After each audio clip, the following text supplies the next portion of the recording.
Okay, cool. Thank you, Martin.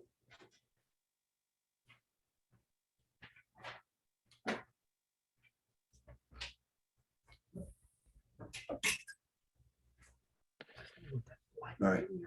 All right, Coach, thanks for joining us. We'll get right into it. Brett, you're up first.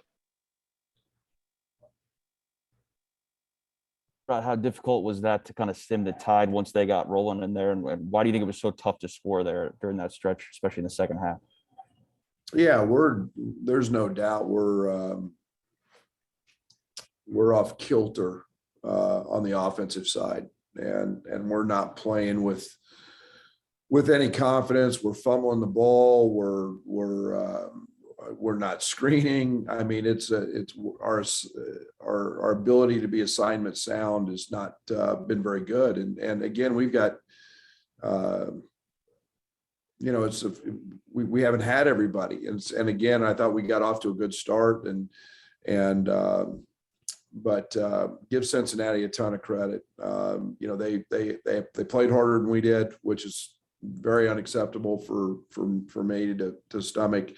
They were the more physical team, and I give them a lot of credit. And it wasn't, I think we're number 2 in the country or number 1 in the country defensively. And we were fine for 8 minutes. And then all of a sudden, we just, we forget what it's like to play hard on that end. Jeremy, you up next. Brad, who do you look to for leadership from your players right now? Who are you turning to? Anybody, all of them. You start with Trent, you start with DeMonte. DeMonte comes in, gets 10 rebounds, and you start with Kofi, and now that he's back and in the mold. I mean, it's about being connected. It's about being together. It's about being a cohesive group. And obviously we're not that, especially on the offensive end. We come back and we're number 2 in the country in rebounding, and we just get pounded on the glass tonight. You'd think that'd be different with Kofi. But here he is, and he only has 6 rebounds.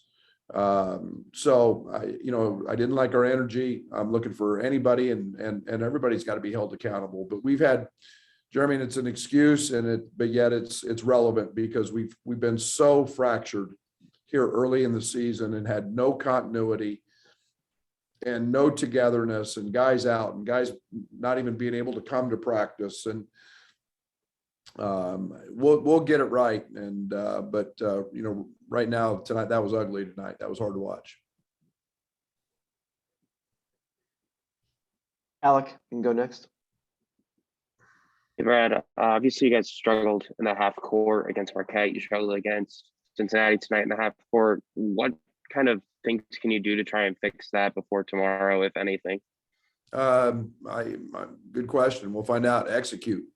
It's a good example. We run a little play at the end where we run Trent off a couple of baseline screens to play into a ball screen, something we've run and executed many, many times for the last couple of years. Nobody screened Trent.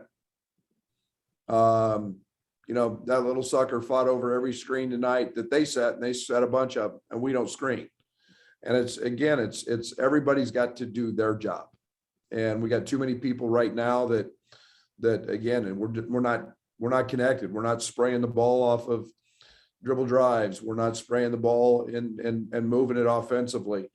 It's going to be a tough night for us when Trent and Bello have tough shooting nights like they've had, and it truly affects our wing players as well. Kellis, you're up next.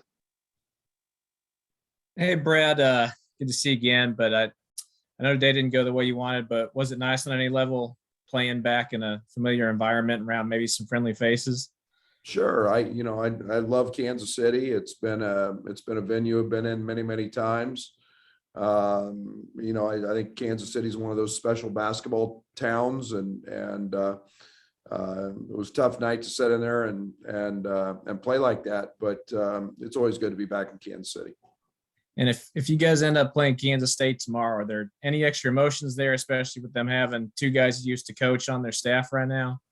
A lot of long time away, and it was good last night to catch up with Curtis Kelly and Shane Southwell, and obviously I've known Bruce for many years, and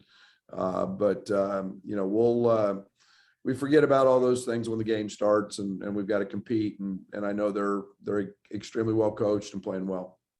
All right. Hey, thanks, Brad. Thanks, Kells. Next up, Caleb.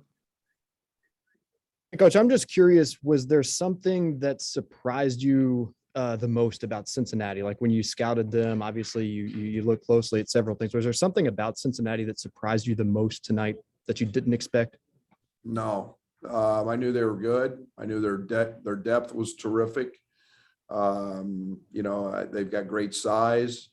I think if we the Saunders kid, played great and hurt us, especially in the first half. But, they were we statistically, we aligned just a lot alike in our few games that we've played. And they're guarding, they're playing really hard, and they're rebounding it and kind of doing the same things that we've been doing until tonight.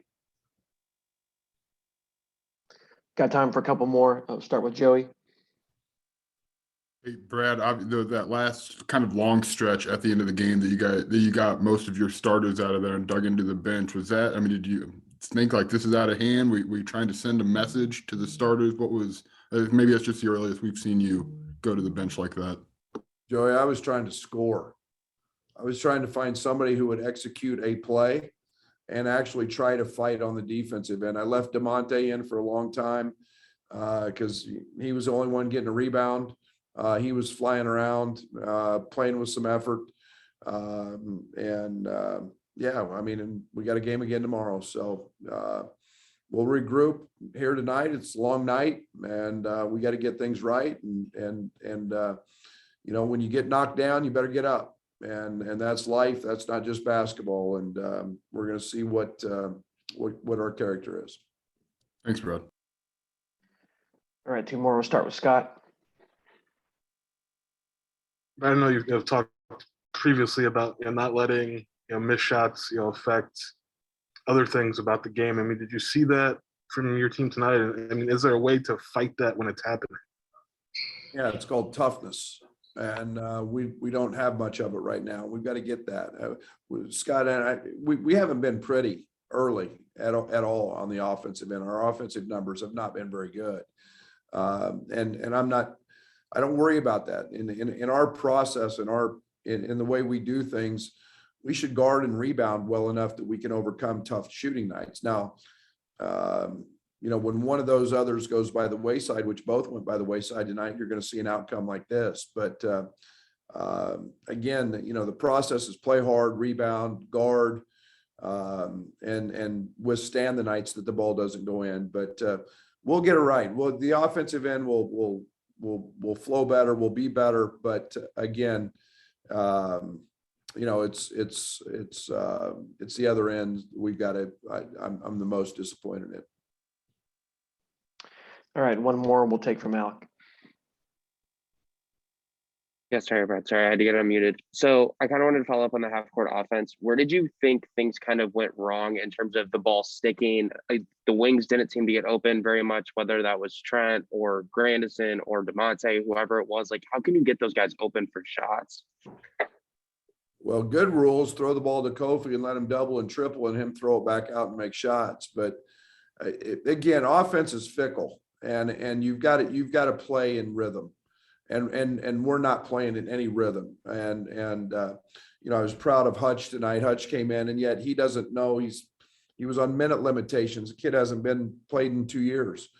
And yet you've got to be able to play in space and know when your shots are coming and expect them. And again, we haven't been that in practice. We can dry run all that stuff all we want until you get out there and face a defense and see what they do.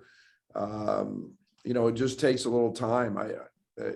But at the end of the day, our execution is not very good. We're not screening well enough. And we got too many guys trying to be heroes and make plays, and we're just not tough enough with the ball right now. So we'll get all that figured out. All right. Thanks, Coach. Thanks, everyone. Thank you.